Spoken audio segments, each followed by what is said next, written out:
myths over the years of celebrating Christmas. You've heard a variety of stories expressing the experiences of those involved with the birth of the Christ child.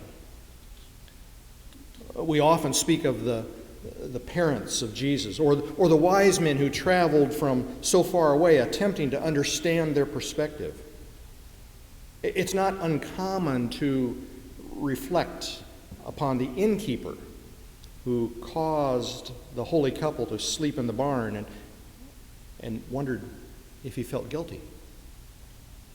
Or we marvel at the angels and raise questions about the celestial choir, hoping to one day sing such passionate praises of the King ourselves. But it seems like there is a tendency to discount the shepherds as merely being the backdrop to the tale of the birth of Jesus.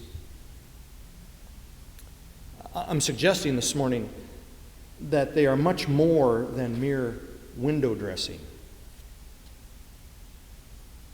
So, what does it mean to be a shepherd? The Bible mentions shepherds and sheep herding over 200 times, with the Hebrew word for shepherding often translated as feeding. Shepherds led sheep to pasture and water, and it protected them from the wild animals. Shepherds guarded their flocks at night, whether it was in the open or in sheepfolds, where they counted the sheep as they entered. They took care of the sheep and even carried weak lambs in their arms. With the amount of care that shepherds gave to an otherwise vulnerable animal, it became natural to use the name as descriptive of those who lead and care for people. The term shepherd came to designate not only persons who herded sheep, but also kings and God himself. Later prophets referred to Israel's leaders as shepherds. The New Testament mentions shepherds 16 times. They were among the first to visit Jesus at his birth. Some New Testament references used a shepherd and the sheep to illustrate Christ's relationship to his followers, who referred to him as our Lord Jesus, that great shepherd of the sheep. Jesus spoke of himself as the good shepherd, the one who knew his sheep and would lay down his life for them. Jesus even commissioned Peter to feed his sheep. Not once, but 3 times. The image of the shepherd eventually played an important role in the organized church. Paul likened the church and its leaders to a flock with shepherds, and the transliterated Latin word for shepherd is pastor.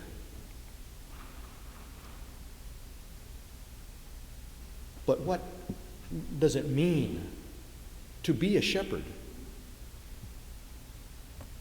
For guidance, let's look at those shepherds who provided window dressing for the birth of Jesus. First, to be a shepherd means to keep watch. It means you need to be ready for and aware of both the dangers and the opportunities that present themselves. So, in your mind's imaginatorium, place yourself in a worship area, a wilderness area. Perhaps on a hillside, so that you'd be able to keep an eye on the flock of sheep that you were responsible for. During the day, it would mean that you find food and water. At night, it means that you keep a constant vigil so that you keep predators away. When the need arises, your adrenaline will begin to flow, keeping the care of the sheep as your focus, your focal point. Imagine the sudden appearance of a strange light and someone who said they were an emissary from God. With our modern sensibilities, we might have laughed it away.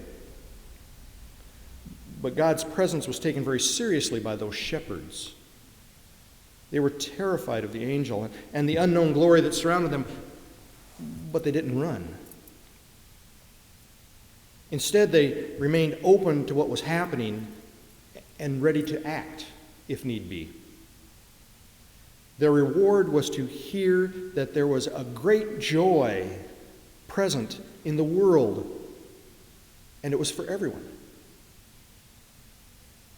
Second, to be a shepherd means a willingness to engage in the experiences that come as the flock is being cared for.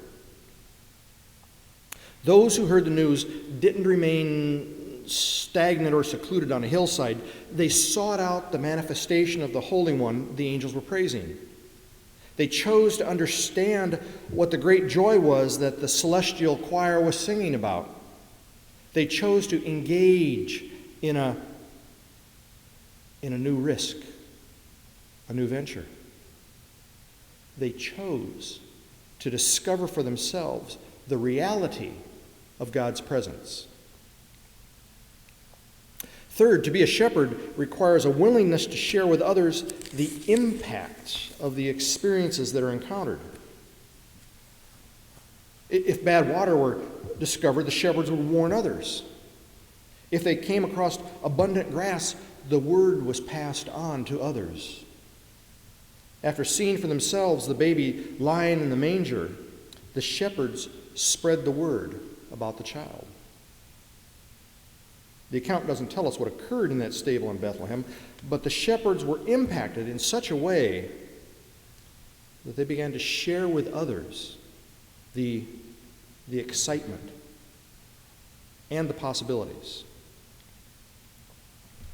Shepherds heard the good news, experienced the good news for themselves, and shared the good news with others. So, what does a shepherd have to do with each of us?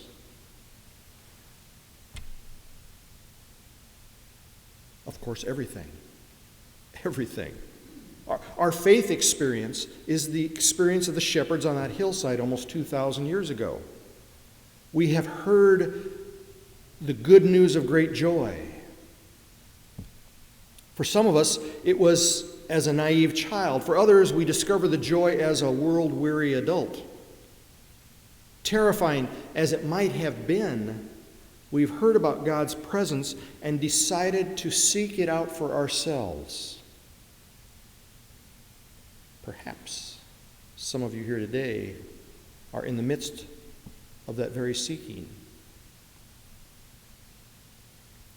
The good news has been, is being, and will be heard. Many of us have discovered God's presence in the process of that seeking. We have encountered the Christ child. We have witnessed the birth within that can be transforming. The good news has been experienced by each of us in a variety of ways. But the hardest part is yet to come. I say yet to come because even in the midst of sharing the good news, it's only a beginning and never an end. Beyond hearing about it, beyond experiencing it, it is in the sharing of the experience of the Christ that the Christmas story becomes real. Does it make any sense? You, each of you, are called to be shepherds. Called to care for both those you encounter within the fold, within this Christian community, and those who are outside of the fold. When you hear the good news, when you experience the good news, you are called to share the good news. You are called to live the good news.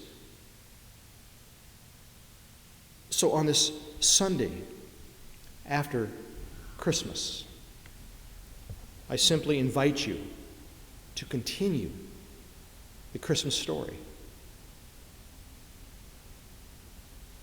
Celebrate the birth within. Celebrate the birth with others. Be the shepherds that you're each called to be. Just a thought.